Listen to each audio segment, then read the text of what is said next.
The cloud, the network of remote servers hosted on the internet to store, manage and process data. Companies are increasingly migrating to the cloud instead of storing information on traditional in-house servers.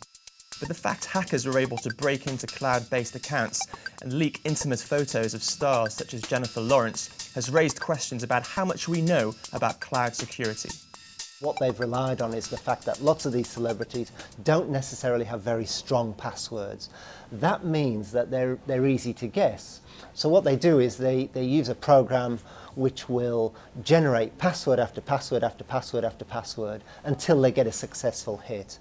And then at the Apple side, what was happening, which made this possible, was they weren't limiting the number of tries that somebody could make before they locked them out. They weren't locking them out after 3 goes or 5 goes, which meant that they could use this tool just to keep on trying till they got a hit. The apparent ease with which hackers were able to break into these personal accounts raises questions about whether it's wise for companies to store sensitive data in the cloud.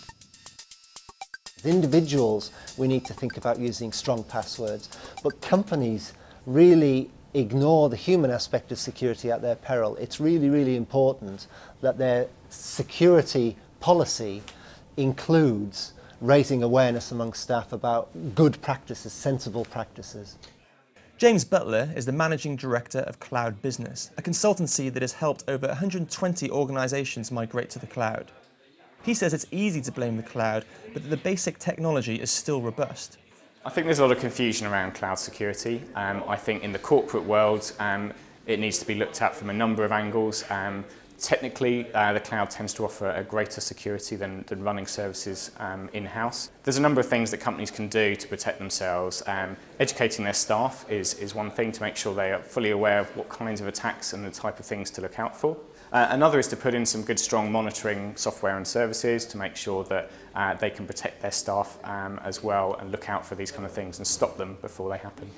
Any company that's concerned about the cloud's vulnerability to cyber attacks can increase their security by giving employees the tools that they need to use both in the office and at home.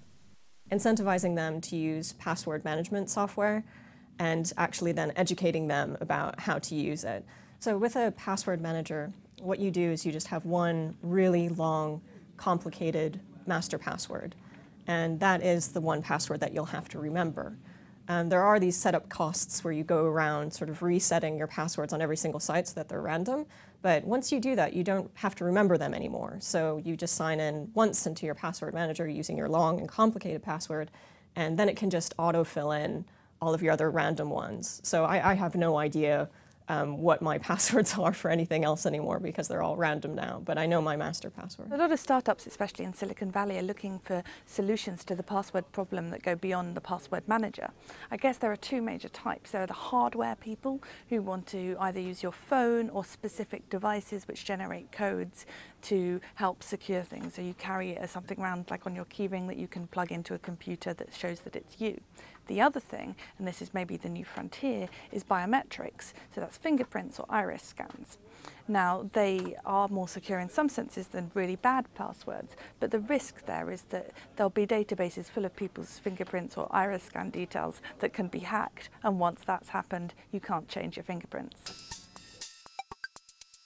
The benefits of adopting cloud computing are vast, and it doesn't look like it's going away anytime soon.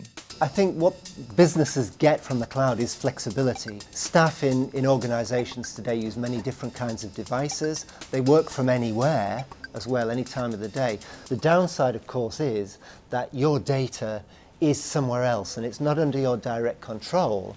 I think organisations are very aware that security compromises will continue to happen. Nothing is absolutely secure.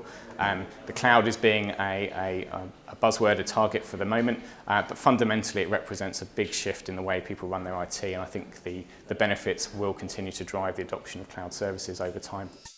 The cloud can drive down costs for companies, and it can make businesses more flexible and agile by giving employees access to content from multiple devices.